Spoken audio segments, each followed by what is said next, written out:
حضرات، آج میں آپ کو یہ بتانے جا رہا ہوں کہ ابو لہب اسلام اور حضور صلی اللہ علیہ وسلم کا کٹر دشمن کیوں بن گیا۔ ابو لہب کا اصل نام عبدالعزہ تھا۔ وہ حضور صلی اللہ علیہ وسلم کا حقیقی چچا تھا۔ اپنے حسن و جمال اور چہرے کی سرخی کی وجہ سے اس کو ابو لہب کہا جاتا تھا۔ ایک دفعہ بچپن کے زمانے میں ابو طالب اور ابو لہب کے درمیان جھگڑا ہو گیا۔ اس زمانے میں حضور صلی اللہ علیہ وسلم ابو طالب کے ساتھ رہتے تھے۔ ابو لہب ابو طالب کو پٹک کر ان کے سینے پر چڑھ بیٹھا۔ حضور صلی اللہ علیہ وسلم سے رہا نہیں گیا۔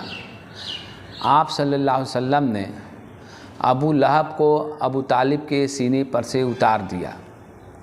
ابو طالب کو موقع مل گیا۔ اب ابو طالب ابو لہب کو پٹک کر اس کے سینے پر چڑھ بیٹھے۔ حضور صلی اللہ علیہ وسلم نے ابو طالب کو ابو لہب کے سینے پر سے نہیں ہٹایا۔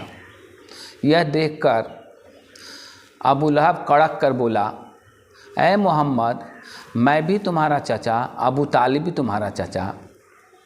میں جب بیٹھا تھا ان کے سینے پر تو تم نے مجھ کو اتار دیا۔ اب وہ بیٹھ گئے ہیں میرے سینے پر تو تم ان کو کیوں نہیں اتارتا۔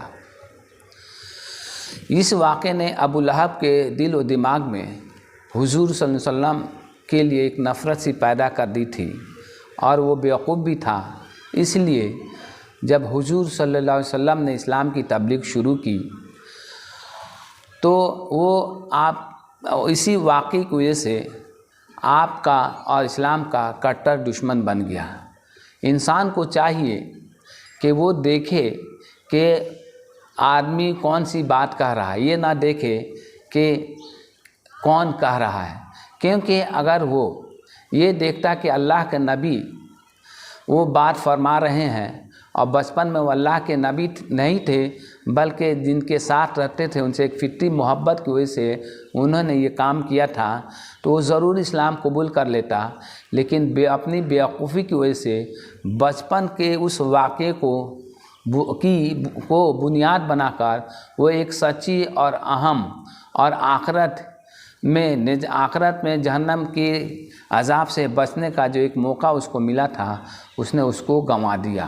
اس لیے انسان کو چاہیے کہ اپنی آخرت بنانے کے فکر میں لگے رہے اور یہ نہیں دیکھے کہ کون کہہ رہا ہے، بلکہ یہ دیکھے کہ وہ کون سی بات کہہ رہا ہے، کیونکہ اگر انسان یہ دیکھے گا کہ کون کہہ رہا ہے تو ہو سکتا ہے اگر اس کو اس شخص سے اگر کوئی تکلیف پہنچی ہوگی ماضی میں تو اس کی بات وہ ماننے سے انکار کر دے گا۔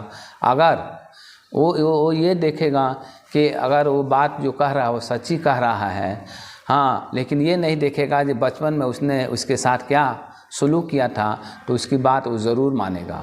تھینکس، جزاک اللہ۔